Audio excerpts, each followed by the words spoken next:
I've experienced strange, uncomfortable, and even dangerous rides, but nothing comes close to that night. Just imagine, a random Saturday, me cruising along, hoping it would be just another Uber shift. But within minutes, everything turned into a nightmare inside my car. The passenger wasn't just any stranger. It was a groom, dressed in a tuxedo, on his way to his own wedding. Only he wasn't celebrating. He was sweaty, shaky, and completely drunk. And what began as a desperate plea to arrive on time soon turned into a chaotic journey, filled with vomiting, screaming, despair, and even aggression. I never thought a passenger would put me at such risk, especially someone who was supposed to be on his way to the happiest day of his life. Little did I know that, at that moment, I was about to experience the ride that would change everything for me. My name is Daniel, and I've been working as an Uber driver for a few years. This wasn't the path I imagined for my life, but it's what allows me to maintain my independence, pay my bills, and live each day as it comes. Anyone who drives knows, every ride can be smooth, fun, or turn into total chaos. And the truth is, you never know who's going to walk through the door. Usually, it's just another trip. I pick them up, drop them off, and move on. But that night, everything spiraled completely out of my control. There was no manual, no experience that prepared me for what was about to happen. It was during a seemingly ordinary ride that I discovered how a simple passenger can turn their life upside down in a matter of minutes. And look, to this day, I remember the smell, the panic, and the feeling that my car was no longer mine. If you're already curious to know how this story ends, leave a like and subscribe here at Backseat Secrets. Trust me, you won't believe the ending. It was almost late afternoon, that time when the city begins to change its rhythm. The sun was no longer as blazing, but the streets were filled with people coming and going, cars honking, and heavy traffic, typical of Saturdays in an upscale neighborhood. I was wandering around, waiting for the next ride, when the app pinged. The starting point was a huge mansion, the kind with iron gates, outdoor lights, and immaculate gardens. I accepted the ride without a second thought. To be honest, I expected another one of those wealthy passengers who enter silently, glued to their cell phones, and don't exchange a word until they reach their destination. But that's not what happened at all. As the gate opened, a man came running down the cobblestone path, stumbling as if he'd just finished a marathon.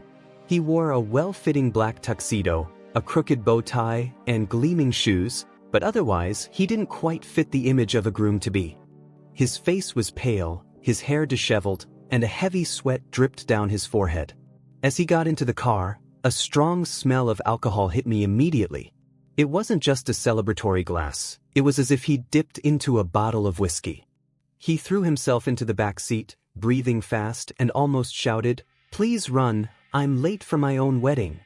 His voice was choked, somewhere between desperation and drunkenness. I froze for a second.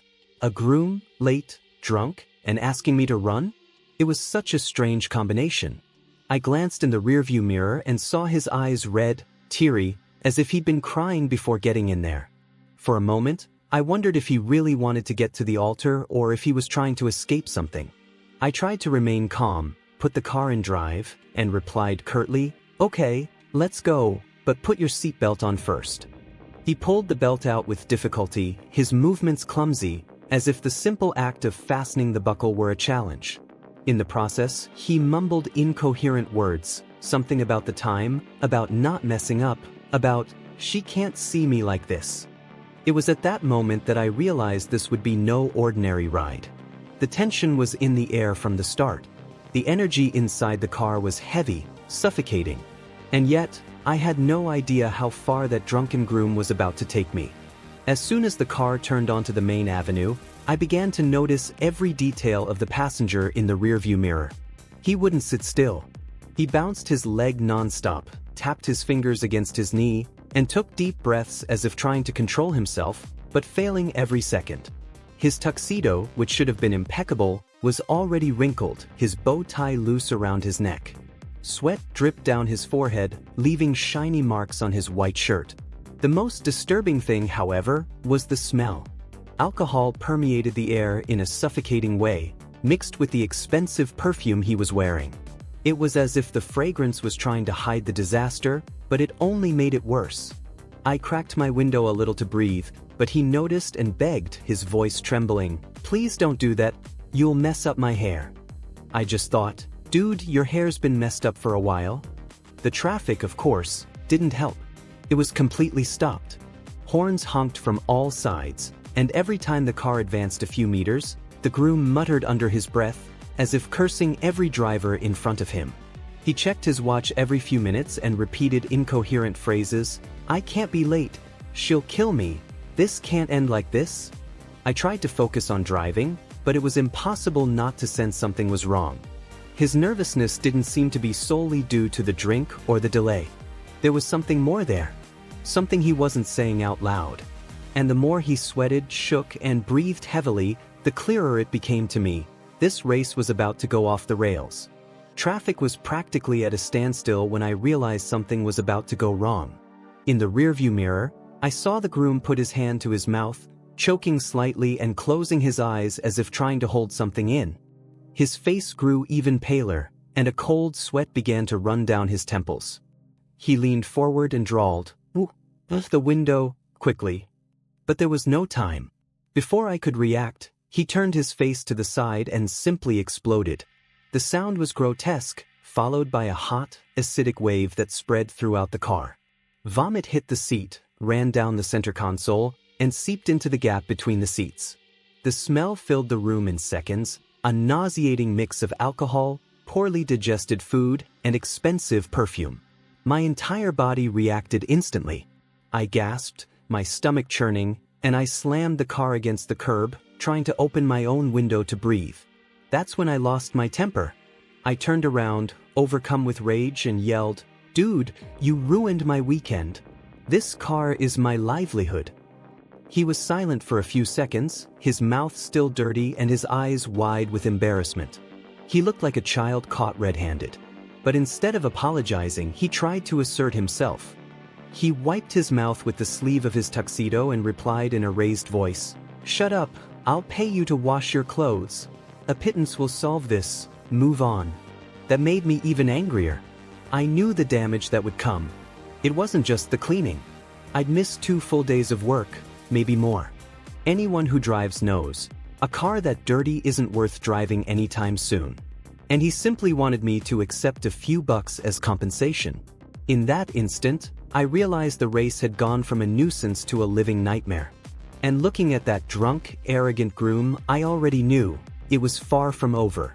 The silence inside the car lasted only a few seconds, but it felt like an eternity. I was still trying to control my breathing so I wouldn't vomit, while my fiancé looked at me with that expression of someone who knew he'd messed up but didn't want to admit it. Then, without the slightest remorse, he blurted out, "Relax, I'll pay for a car wash. It's not the end of the world." It was at that moment that I completely lost my patience. I turned to him, still gripping the steering wheel tightly, and said in a stern voice, "Do you have any idea what you just did? This car isn't just a car, it's my job. You didn't just ruin the seat, you ruined my entire weekend." Instead of backing down, he became aggressive. He slammed his hand on the back of the seat and yelled, "Enough drama, man. I'm going to my wedding, I don't have time for this. Just stop that car wash and I'll take care of it." His arrogance made me even more angry. I knew it wasn't that simple. The loss wasn't a few dollars, it was hundreds, not to mention the wasted time. That's when I decided to face the situation head-on. I took a deep breath and said firmly, "No, it's not going to be like that. We're going straight to the police station. You're not getting out of this car without being held accountable for what you did." The effect was immediate. His face changed color, his eyes widened, and the nervousness that had previously seemed just the effects of alcohol turned into pure panic. It was then that I realized he was willing to do anything to avoid facing the police.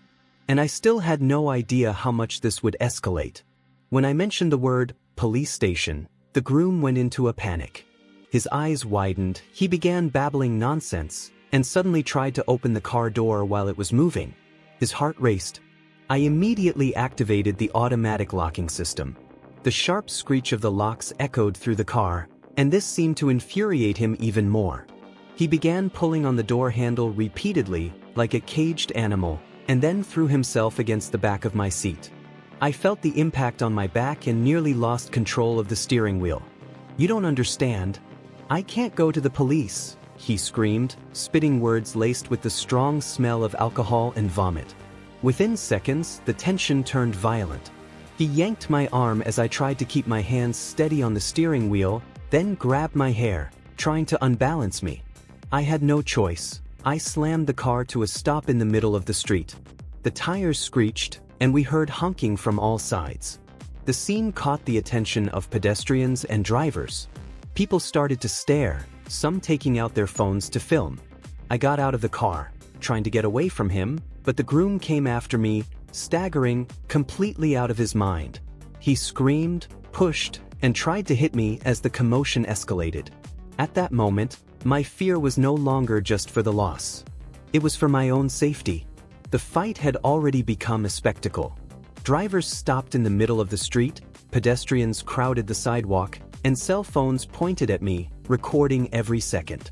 I tried to keep my distance, breathing heavily, as the groom staggered toward me with clenched fists, his tuxedo stained with sweat and vomit.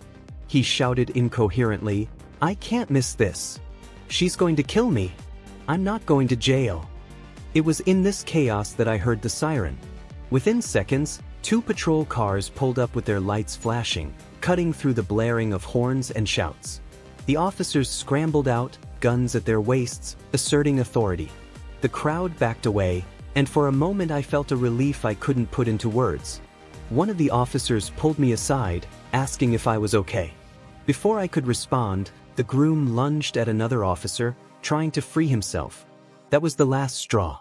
Within seconds, he was immobilized, handcuffed right there, facing the audience, filming every detail.